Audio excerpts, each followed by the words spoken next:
Assalamualaikum warahmatullahi wabarakatuh. Perkenalkan nama saya Muhammad Farhan Hidayat dengan 3 digit NIM terakhir 041. Pada kesempatan kali ini saya akan menjelaskan dari tugas ke-10, yaitu memahami metode auto-tuning dan perbedaan kontrol PID dan kecepatan posisi. Nah, di sini menggunakan MATLAB ya, Simulink. Jadi, yang pertama itu aku bakal menjelaskan di PPT ini mengenai tiga metode auto-tuning, Science Stream, Superposition, dan PRSB. Ya. Lalu menjelaskan perbedaan kontrol PID, kecepatan, atau integrating, dan posisi atau stable. Lanjut di sini.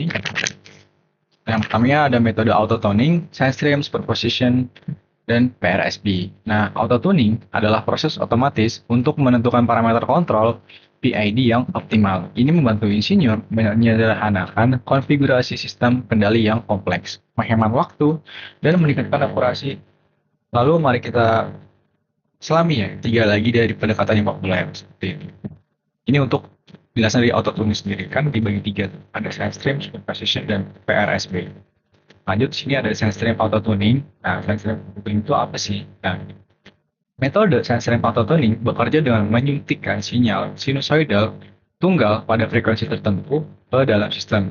Tujuannya adalah untuk mengukur respons frekuensi sistem pada frekuensi tersebut. Nah, sinyal narrowband ya, fokus pada rentang frekuensi yang terbatas, menghasilkan tuning yang sangat presisi untuk frekuensi target. Ini ideal untuk sistem dengan yang sensitif terhadap perubahan frekuensi tertentu.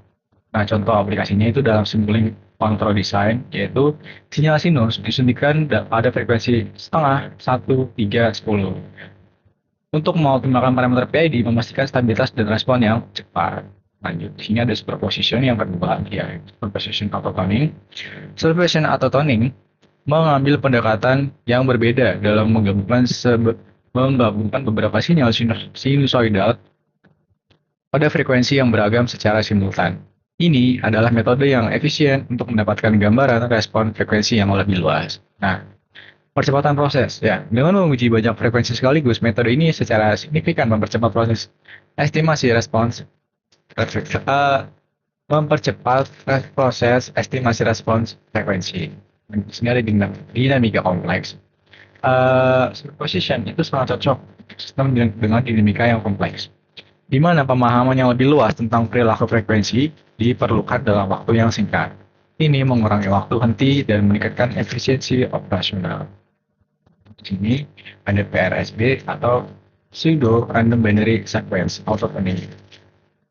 Nah ini itu PRSB itu menggunakan sinyal banner acak yang berganti-ganti dengan cepat sebagai input pengujian. Sinyal ini memiliki karakteristik unik yang membuatnya sangat efektif dalam situasi tertentu. Nah, contoh di sini ada sinyal wideband, ya. PRSB mencakup spektrum yang luas, ya, frekuensi yang luas, memungkinkan estimasi respons sistem secara menyeluruh dari frekuensi rendah hingga tinggi. Nah, PRSB ini memiliki ketahanan noise. Metode ini lebih tahan terhadap noise dan non-linearitas yang sering ditemukan dalam sistem industri. Ini menjadikannya sebagai pilihan yang ideal untuk sistem dengan tingkat kegangguan yang tinggi, memastikan akurasi data meskipun ada fluktuasi di lingkungan. Lanjut, di sini ada perbandingan sinyal uji autotuning. Nah, visualisasi di atas menunjukkan karakteristik sinyal uji dari setiap sistem. Ada sine stream yang bentukannya seperti lembah, kemudian ada superposition yang meliputi frekuensi di sini, itu ada berbagai macam frekuensi, dan PRBS ya sebagai sinyal wideband wideband acak dengan tahan noise. Jadi ada misal ada gangguan itu dia akan lebih tahan di PRBS seperti itu. RSB. Lanjut di sini ada perbedaan kontrol PID, kecepatan atau integrating, dan posisi atau stable. Nah, kontrol PID adalah tulang punggung banyak sistem otomatis. Namun, cara implementasinya bisa sangat bervariasi tergantung pada variabel yang ingin dikendalikan. Mari kita lihat perbedaan fundamental antara kontrol PID kecepatan dan posisi. Nah, di sini ada kontrol PID kecepatan atau integrating. Ya. Output kecepatan dalam kontrol PID kecepatan, output sistem secara langsung adalah kecepatan. Seringkali kecepatan motor merupakan variabel terintegrasi dari input torsi yang diberikan. Lanjut, di sini ada karakteristik integrator. Ya, sistem ini secara inherent memiliki karakteristik integrator, yang berarti output akan terus berubah selama inputnya tidak bernilai nol. Nah, di sini ada selanjutnya ada rentan overshoot. Salah satu tantangan utama dalam potensi overshoot adalah akumulasi error jika parameter tuning tidak tepat, yang dapat menyebabkan ketidakstabilan atau respon yang lambat. Nah, selanjutnya ada aplikasi yang khas, ya. Contoh aplikasi termasuk pengaturan kecepatan motor DC, di mana kecepatan adalah variabel utama yang perlu dipertahankan pada nilai set point yang diinginkan. Lanjut. Nah, di sini ya, selanjutnya. Jadi kan udah menjelaskan tentang kecepatannya atau integrating. Nah, di sini aku bakal menjelaskan tentang kontrol PID, posisi atau stable. Nah, output posisinya kalau stable atau posisi itu berbeda dengan kontrol kecepatan. Kontrol PID posisi bertujuannya untuk mengendalikan posisi fisik suatu objek yang biasanya merupakan variabel yang tidak stabil dan tidak terintegrasi secara langsung dari input kontrol. Yang kedua ini ada akurasi dan stabilitas. Fokus utamanya adalah pada akurasi posisi dengan respon yang halus dan minim overshoot, lalu memastikan objek mencapai dan mempertahankan posisi target tanpa osilasi berlebihan. Yang ketiga ini ada konfigurasi PID, seringkali menggunakan konfigurasi khusus seperti PIP atau PPI untuk secara efektif mengurangi osilasi dan mencegah overshoot, yang sangat penting untuk presisi. Lanjut di sini ada aplikasi kritis, ya contoh aplikasinya meliputi robotika, mesin CNC, dan sistem positioning presisi lainnya di mana akurasi posisi mutlak adalah persyaratan utama. Seperti itu. Lanjut. Sini kesimpulannya ya, dalam memilih metode dan kontrol yang tepat. Jadi, auto tuning itu cepat ya. Science stream dan superposition ideal untuk tuning cepat dengan fokus pada rentang frekuensi tertentu. Nah, PRSB itu unggul untuk sistem yang eh, tingkat noise dan non-linearitas yang tinggi. Lalu ada kontrol posisi ya. PID posisi optimalnya itu untuk kontrol yang stabil dan presisi tinggi pada variabel posisi. Lanjut di sini ada kontrol kecepatan. Nah, PID itu pada kontrol kecepatan cocok untuk menggunakan variabel yang terintegrasi seperti kecepatan motor. Berbeda dengan PID posisi ya. Itu untuk kontrol yang stabil dan presisi tinggi, seperti itu. Nah, pemilihan metode auto tuning dan jenis kontrol PID yang tepat itu adalah krusial.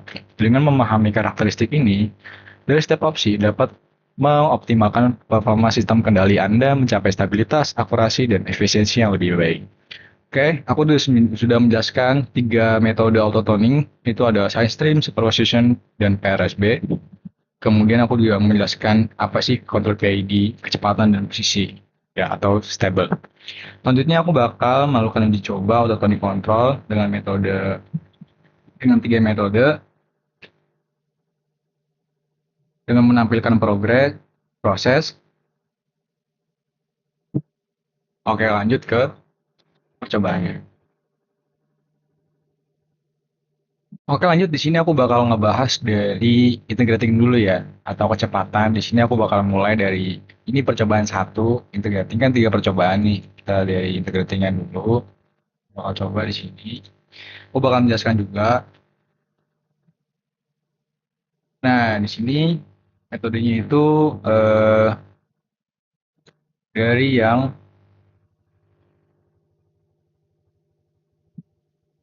PRBS dulu. Nah, jadi PRBS integrating ini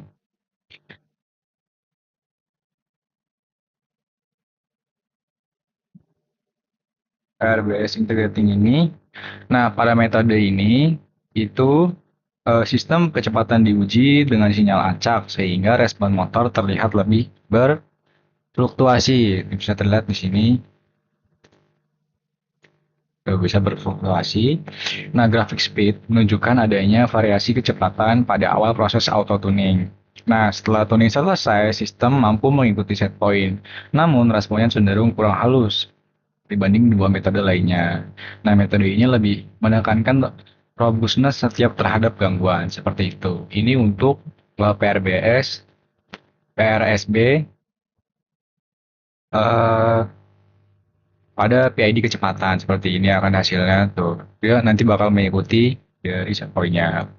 Lanjut, aku di sini bakal ngebahas superposition ya. Superposition sini videonya. Nah, di sini pada metode superposition, pada PID kecepatan, sistem kecepatan diuji dengan kombinasi sinyal, sehingga respon kecepatan motor menjadi lebih cepat. Grafik speed menunjukkan waktu naik yang lebih singkat dibandingkan metode sine stream. Nah, namun respon yang lebih agresif ini dapat menyebabkan ripple atau kecepatan yang sedikit lebih besar. Namun, Kp yang lebih tinggi membuat motor cepat menyesuaikan kecepatan terhadap perubahan set point. Itu untuk metode superposition pada PID kecepatan. Seperti ini untuk hasil grafiknya. Ini tuh, untuk setelah 3 menitan kemudian di on kan, nanti di sini atau di off contoh value-nya.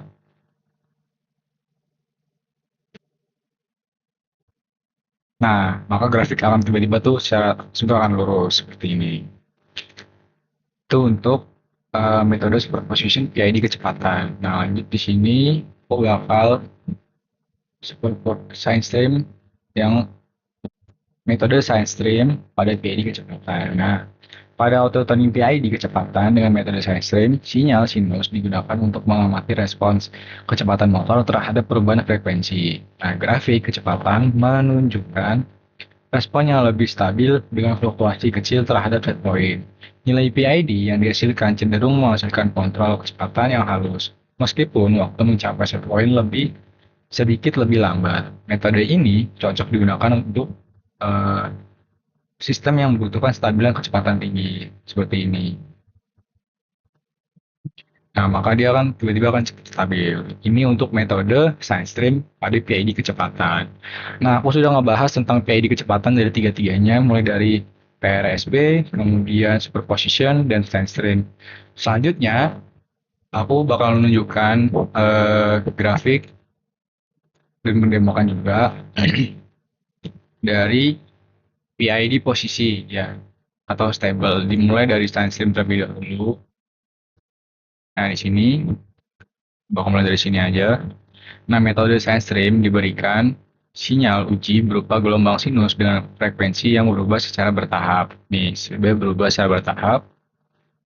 Tujuan dari metode ini adalah untuk melihat respons sistem posisi terhadap frekuensi berbagai frekuensi, sehingga karakteristik dinamis sistem dapat diidentifikasikan dengan lebih halus. Nah, pada grafik ini, hasil PID posisi dengan metode science stream terlihat pergerakan motor menuju set point yang relatif halus dan stabil. Tuh, bisa dilihat di sini halus dan stabil.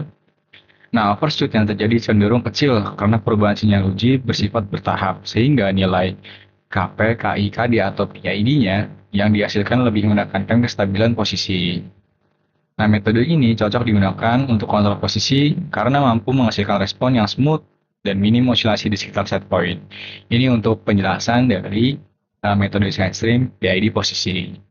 Lanjut di sini aku bakal menunjukkan video metode superposition pada PID posisi.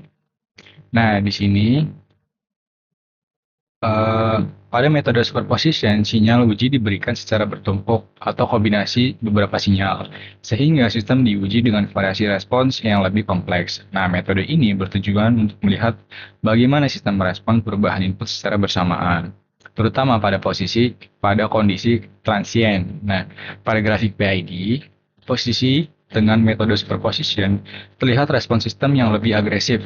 Dia lebih agresif di sini dibanding science stream yang lebih halus. Tuh. Nah, hal ini ditunjukkan dengan waktu respon yang lebih cepat. Namun, pada beberapa kondisi dapat muncul overshoot sebelum akhirnya sistem stabil ke set point. Nah, nilai Kp yang dihasilkan cenderung tuh lebih besar, ya, sehingga motor bergerak lebih cepat menuju posisi target. Makanya di sini hasil sangat agresif seperti itu. Ini untuk penjelasan metode superposition pada PID posisi. Nah, selanjutnya aku bakal ngebahas yang terakhir yaitu PRSB PID posisi. PRBS. Nah, di sini aku bakal menunjukkan demonya terlebih dahulu, sini untuk grafiknya. Nah, metode PRBS ini atau pseudo random binary sequence menggunakan sinyal acak dua level untuk mengeksitasi sistem.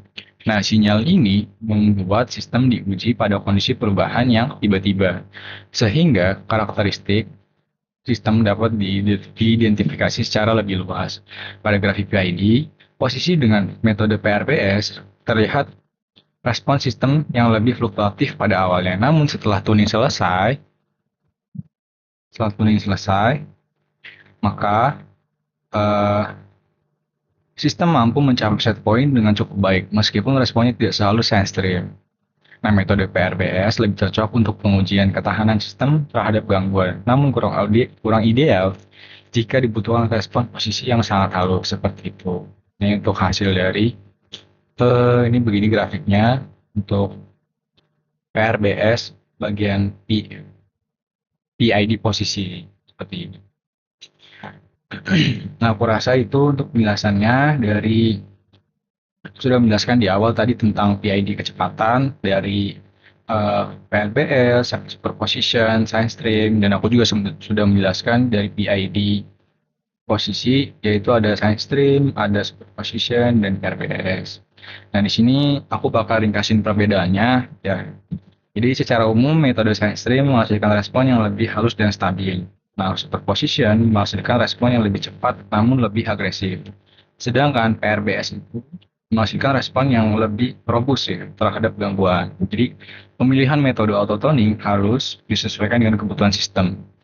Nah, apakah lebih mengutamakan stabilan, apakah kecepatan atau ketahanan terhadap gangguan seperti itu. Jadi, eh, dari perbedaan itu.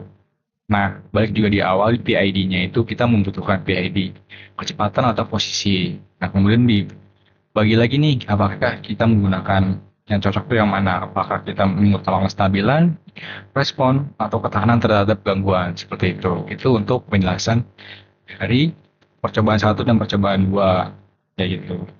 Aku rasa cukup ya. Kurang lebih ya mohon maaf. Assalamualaikum warahmatullahi wabarakatuh.